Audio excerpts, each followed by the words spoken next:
മണിമല 8-ാം മൈലിൽ രണ്ടുമാക്കൽ അനിലിന്റെ വീടിന് സമീപമാണ് പെരുമ്പാമ്പിനെ കണ്ടത്. നാട്ടുകാർ മണിമല സ്റ്റേഷനിലും ഫോറസ്റ്റ് ഓഫീസിലും അറിയിച്ചു. സ്റ്റേഷനിൽ വിവരം ലഭിച്ചതോടെ additional SI Anil K Prakash ചന്ദ്രനും മജേഷും കൂടി സ്ഥലത്ത് എത്തി. എന്നാൽ ഫോറസ്റ്റ് ഉദ്യോഗസ്ഥർ വരാൻ വൈകിയതിനെ തുടർന്ന് പാമ്പ് രക്ഷപ്പെടാൻ സാധ്യതയുള്ളതിനാൽ SI അനിൽ കെ പ്രകാശ് പിടിക്കാൻ ശ്രമിക്കുമ്പോഴാണ് അപകടമുണ്ടായത്. പാമ്പിനെ പിടിച്ച് ചാക്കിൽ കയറ്റുന്നതിനിടെ അദ്ദേഹത്തിന്റെ വലത് കൈയിൽ പാമ്പ് കടിച്ചു. എങ്കിലും പാമ്പിനെ ചാക്കിൽ കയറ്റിയ ശേഷമാണ് അദ്ദേഹം സമീപത്തെ ആശുപത്രിയിൽ ചികിത്സ തേടിയത്. ഇതിനു മുൻപ് വീടിന് സമീപം പാമ്പിനെ പിടിച്ചിട്ടുണ്ടെന്ന് അനിൽ പറഞ്ഞു.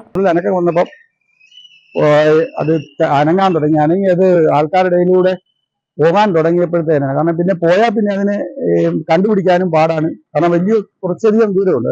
വീട് തൊട്ടടുത്തുമുണ്ട്. അവിടെ കുട്ടികളൊക്കെ ഉള്ള വീടുകളും ഒക്കെയാണ്. അപ്പോൾ അതൊരു ബുദ്ധിമുട്ടായി വരുമെന്ന് തോന്നുമ്പോഴത്തേക്കിനാണ് അതിനെ ഞാനൊന്ന് പിടിക്കാൻ നമ്മൾ ശ്രമിച്ചത്. പിടിക്കാൻ ശ്രമിച്ചു. അത് കറക്റ്റായിട്ട് ആ പിടി കിട്ടിയെങ്കിൽ ഒരു അല്പം ഇതായിട്ട് മാറിയത് കൊണ്ട് അത് കഴുത്തി ചരിച്ച് എൻ്റെ കയ്യിലൊന്ന് കടിച്ചപ്പോൾ ഞാൻ മാറ്റിയ കൈ കൊണ്ട് തന്നെ കയ്യിലൊന്ന് ചാക്ക് മാറ്റിയിട്ട് പെട്ടെന്ന് എടുത്ത് മാറ്റി കയറ്റി കൈ പിടിച്ചതുപോലെ കറക്റ്റ് ഒന്നുകൂടെ തലയിൽ പിടിച്ച് പിന്നെ അത് ഇതായി. പിന്നീട് നമ്മൾ അതിൽ നിന്ന് നല്ല നീളം 14 അടിയോളം നീളം ഉണ്ടായിരുന്നു. നാട്ടിലൊക്കെ വെള്ളപ്പൊക്കം കഴിഞ്ഞ സമയത്തൊക്കെ വന്നിരുന്നത് അടുത്ത വീടിന് രാത്രിയിലൊക്കെ ഇങ്ങനെ ഇപ്പം ഞങ്ങളുടെ അവിടുത്തെ ചെറുപ്പക്കാരുടെ കൂടെ കൂടി അവരൊക്കെ ഇങ്ങനെ ഒരെണ്ണത്തിനെ പിടിച്ചൊക്കെ ഉള്ളൊരു പരിചയമുണ്ട്. അത് വലിയ പരിചയം എന്ന് പറയാൻ പറ്റത്തില്ല. എങ്കിലും ഒരു ഇതുണ്ട്. പെരുമ്പാമ്പിനെ പിന്നീട് എരുമേലി ഫോറസ്റ്റ് ഓഫീസിന് കൈമാറി. News bureau, Manimala.